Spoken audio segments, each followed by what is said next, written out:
नमस्कार। ये रामायण कथा पूरी तरह से श्रीमद् वाल्मीकि रामायण के ऊपर आधारित है। यदि आप इसका निरंतर श्रवण करते रहना चाहते हैं तो इस चैनल को सब्सक्राइब जरूर कर लें और आगे आने वाले सभी पॉडकास्ट के नोटिफिकेशन के लिए बेल आइकन को भी जरूर प्रेस कर दें। अब हम सुनेंगे 92वां सर्ग, भरत का भरद्वाज मुनि से जाने की आज्ञा लेते हुए श्री राम के आश्रम पर जाने का मार्ग जानना और मुनि को अपनी माताओं का परिचय देकर वहां से चित्रकूट के लिए सेना सहित प्रस्थान करना। परिवार सहित भरत इच्छानुसार मुनि का आतिथ्य ग्रहण करके रात भर आश्रम में ही रहे। फिर सवेरे जाने की आज्ञा लेकर वे महर्षि भरद्वाज के पास गए। पुरुष भरत को हाथ जोड़े अपने पास आया देख भरद्वाज जी अग्निहोत्र का कार्य करके उनसे बोले, निष्पाप भरत, क्या हमारे इस आश्रम में तुम्हारी ये रात सुख से बीती? क्या तुम्हारे साथ आए हुए सब लोग इस आतिथ्य से संतुष्ट हुए हैं? ये बताओ। तब भरत ने आश्रम से बाहर निकले हुए उन उत्तम तेजस्वी महर्षि को प्रणाम करके उनसे हाथ जोड़कर कहा, भगवान, मैं संपूर्ण सेना और सवारी के साथ यहाँ सुखपूर्वक रहा हूँ तथा सैनिकों सहित मुझे पूर्ण रूप से तृप्त किया गया है। सेवकों सहित हम सब लोग ग्लानि और संताप से रहित होकर उत्तम अन्नपान ग्रहण करके सुंदर गृहों का आश्रय लेकर बड़े सुख से यहाँ रात भर रहे हैं। भगवान, अब मैं अपनी इच्छा के अनुसार आपसे आज्ञा लेने आया हूँ और अपने भाई के समीप प्रस्थान कर रहा हूँ। आप मुझे स्नेहपूर्ण दृष्टि से देखिए। मुनीश्वर, बताइए, धर्मपरायण महात्मा श्री राम का आश्रम कहाँ है, कितनी दूर है और वहां पहुंचने के लिए कौन सा मार्ग है, इसका भी मुझसे स्पष्ट रूप से वर्णन कीजिए। इस प्रकार पूछे जाने पर महातपस्वी महातेजस्वी भरद्वाज मुनि ने भाई के दर्शन की लालसा वाले भरत को इस प्रकार उत्तर दिया, भरत, यहाँ से 2.5 योजन की दूरी पर एक निर्जन वन में चित्रकूट नामक पर्वत है। वहाँ के झरने और वन बड़े ही रमणीय है। उसके उत्तरी किनारे से मंदाकिनी नदी बहती है, जो फूलों से लदे सघन वृक्षों से आच्छादित रहती है। उसके आसपास का वन बड़ा ही रमणीय और नाना प्रकार के पुष्पों से सुशोभित है। उस नदी के उस पार चित्रकूट पर्वत है। वहां पहुंचकर तुम नदी और पर्वत के बीच में श्री राम की पर्णकुटी देखोगे।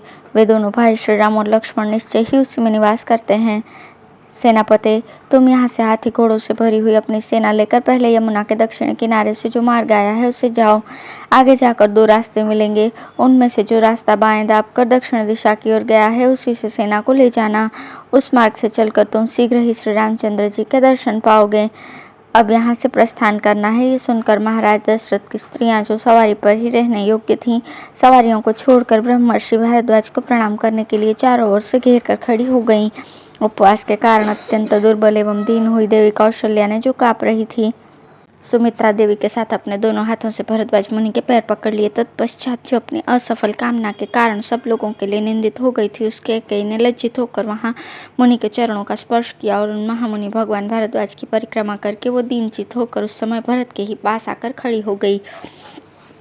तब महामुनि भारद्वाज ने वहां भरत से पूछा, रघुनंदन, तुम्हारे इन माताओं का विशेष परिचय क्या है, मैं जानना चाहता हूँ। भारद्वाज के इस प्रश्न पूछने पर बोलने की कला में कुशल धर्मात्मा भरत ने हाथ जोड़कर कहा, भगवान, आप जिन्हें शोक और उपवास के कारण अत्यंत दुर्बल एवं दुखी देख रहे हैं, जो देवी सी दृष्टिगोचर होती है, ये मेरे पिता की सबसे ज्येष्ठ महारानी कौशल्या हैं। जैसे अदिति ने धाता नामक आदित्य को उत्पन्न किया था, उसी प्रकार इन कौशल्या देवी ने सिंह के समान पराक्रम सूचिक गति से चलने वाले पुरुष से श्री राम को जन्म दिया है। इनकी बाईं बाह से सटकर जो उदास मन से खड़ी है तथा दुख से आतुर हो रही हैं और आभूषण शून्य होने से वन के भीतर चढ़े हुए पुष्प वाले कनेर की डाल के समान दिखाई देती है, ये महाराज की मझली रानी देवी सुमित्रा है। सत्य पराक्रमी वीर तथा देवों के तुल्य कांतिमान दोनों भाई राजकुमार लक्ष्मण और शत्रुघ्न इन्हीं सुमित्रा देवी के पुत्र हैं, और जिसके कारण पुरुष श्री राम और लक्ष्मण यहाँ से प्राण संकट की अवस्था में जा पहुँचे हैं तथा राजा दशरथ पुत्र वियोग का कष्ट पाकर स्वर्गवासी हुए हैं। जो स्वभाव से ही क्रोध करने वाली, अशिक्षित बुद्धि वाली, गर्वीली, अपने आप को सबसे अधिक सुंदरी और सौभाग्यवती मानने वाली तथा राज्य का लोभ रखने वाली है, जो शक्ल सूरत से आर्य होने पर भी वास्तव में अनार्या है, इस कैकेयी को मेरी माता समझिए। ये बड़ी ही क्रूर और पापपूर्ण विचार रखने वाली है। मैं अपने ऊपर जो महान संकट आया हुआ देख रहा हूँ, इसका मूल कारण यही है। अश्रुगदगद वाणी से इस प्रकार कहकर लाल आंखें किए पुरुष भरत रोष से भरकर फुफकारते हुए सर्प की भांति लंबी सांसें लेने लगे। उस समय ऐसी बातें कहते हुए भरत से श्री राम अवतार के प्रयोजन को जानने वाले महाबुद्धिमान महर्षि भारद्वाज ने उनसे ये बात कही, भरत, तुम कैकेयी के प्रति दोष दृष्टि न करो। श्री राम का ये वनवास भविष्य में बड़ा ही सुखद होगा। श्री राम के वन में जाने से देवताओं, दानवों तथा परमात्मा का चिंतन करने वाले महर्षियों का इस जगत में हित ही होने वाला है। श्री राम का पता जानकर और मुनि का आशीर्वाद पाकर कृतकृत्य हुए भरत ने मुनि को मस्तक झुकाकर उनकी प्रदक्षिणा करके जाने की आज्ञा लेकर सेना को कूच के लिए सज्ज होने का आदेश दिया। तदंतर अनेक प्रकार की वेशभूषा वाले लोग बहुत से दिव्य घोड़ों और दिव्य रथों को जो सुवर्ण से विभूषित से जोत कर यात्रा के लिए उन पर सवार हुए। बहुत से अथनियाँ और हाथी जो सुनहरे रस्सों से कसे गए थे और जिनके ऊपर पताकाएं फहरा रही थी, वर्षा काल के गरजते हुए मेघों के समान घंटानाद करते हुए वहां से प्रस्थित हुए। नाना प्रकार के छोटे बड़े बहुमूल्य वाहनों पर सवार होकर उनके अधिकारी चले और पैदल सैनिक अपने पैरों से ही यात्रा करने लगे। मेरे लिए तत्पश्चात कौशल्या आदि रानियां उत्तम सवारियों पर बैठकर श्री रामचंद्र जी के दर्शन की अभिलाषा से प्रसन्नता पूर्वक चली। इसी प्रकार श्रीमान भरत ने वो चंद्रमा और सूर्य के समान कांतिमती शिविका में बैठकर आवश्यक सामग्रियों के साथ प्रस्थित हुए। उस शिविका को कहारों ने अपने कंधों पर उठा रखा था। हाथी घोड़ों से भरी हुई वो विशाल वाहिनी दक्षिण दिशा को घेर कर उमड़ी हुई महामेघों की घटा के समान चल पड़ी। गंगा के उस पार पर्वतों तथा नदियों के निकटवर्ती वनों को जो मृगों और पक्षियों से सेवित थे लांघ कर वो आगे बढ़ गई। उस सेना के हाथी और घोड़ों के समुदाय बड़े प्रसन्न थे। जंगल के मृगों और पक्षी समूहों को भयभीत करती हुई भरत की वो सेना उस विशाल वन में प्रवेश करके वहां बड़ी शोभा पा रही थी। यात्रा करने वाली उस विशाल वाहिनी से पीड़ित होकर वनवासी युद्धपति मत वाले हाथी आदि अपने युद्धों के साथ भाग चले। रीछ, चितकबरे मृग तथा रुरु नामक मृग वन प्रदेशों में, पर्वतों में और नदियों के तटों पर चारों ओर उस सेना से पीड़ित दिखाई देते थे। महान कोलाहल करने वाली उस विशाल चतुरंगिणी सेना से घिरे हुए धर्मात्मा दशरथ नंदन भरत बड़ी प्रसन्नता के साथ यात्रा कर रहे थे। जैसे वर्षा ऋतु में मेघों की घटा आकाश को ढक लेती है, उसी प्रकार महात्मा भरत की समुद्र जैसी उस विशाल सेना ने दूर तक के भूभाग को आच्छादित कर दिया। घोड़ों के समूह तथा महाबली हाथियों से भरी और दूर तक फैली हुई वो सेना उस समय बहुत देर तक दृष्टि में नहीं आती थी। दूर तक का रास्ता तय कर लेने के पश्चात जब भरत की सवारियां बहुत थक गई, तब श्रीमान भरत ने मंत्रियों में श्रेष्ठ वशिष्ठ जी से कहा, ब्राह्मण, मैंने जैसा सुन रखा था और जैसा इस देश का स्वरूप दिखाई देता है, इससे स्पष्ट जान पड़ता है कि भारद्वाज जी ने जहाँ पहुँचने का आदेश दिया था उस देश में हम लोग आ पहुँचे हैं। जान पड़ता है यही चित्रकूट पर्वत है तथा वो मंदाकिनी नदी बह रही है। ये पर्वत के आसपास का वन दूर से नील मेघ के समान प्रकाशित होता है। इस समय मेरे पर्वताकार हाथी चित्रकूट के रमणीय शिखरों का अवमर्दन कर रहे हैं।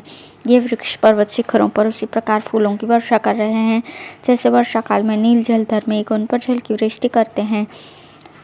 इसके पश्चात भरत शत्रुघ्न से कहने लगे, शत्रुघ्न, देखो इस पर्वत की उपत्यका में जो देश है जहाँ पर किन्नर विचरा करते हैं, वही प्रदेश हमारी सेना के घोड़ों से व्याप्त होकर मगरों से भरे हुए समुद्र के समान प्रतीत होता है।